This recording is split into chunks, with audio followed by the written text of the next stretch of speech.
রান্না বান্না হয়ে গেছে, আর একটু ঠান্ডা ঠান্ডা পড়েছে, এমনি অল্প স্নান টান করে এসেছি, চুল টুল আজকে এখন কিছু ভিজাইনি। আর গরম গরম রান্না সব ছাদে খেতে দিয়ে দেবো, তার আগে ভিডিওগুলো দেখিয়ে নিই। এই যে রান্না করেছি হচ্ছে, এখানে রয়েছে প্রতিদিনের মতন ভাত, আর এখানে করেছি বড়ি দিয়ে লায়ের শুক্তো। বড়িগুলো ভেজে ছোট ছোট করে দিয়েছি, বড়ি দিয়ে লায়ের শুক্তো। এখানে রয়েছে লইট্টে মাছ, বাবারে কি গরম, লইট্টে মাছ, ধনেপাতা, মূলো আর পেঁয়াজ দিয়ে। আর এখানে রয়েছে ট্যাংরা মাছ সম্বরা, ঝোল না, সম্বরা ট্যাংরা মাছ, লঙ্কা দিয়েছি, কালো জিরে বাটা দিয়ে, শুধু ট্যাংরা মাছের মধ্যে আজকে কিচ্ছু দিইনি। আর এই যে অল্প করে করেছি একটু টমেটোর চাটনি। এবার ওদেরকে খেতে দিয়ে দিই। বরের খাবারটা আগে বেড়ে নিচ্ছি, আগে লাউ শুক্তো দিয়ে খা,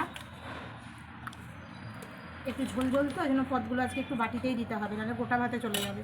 এই যে তো আজকে এই পর্যন্ত, টাটা বন্ধুরা।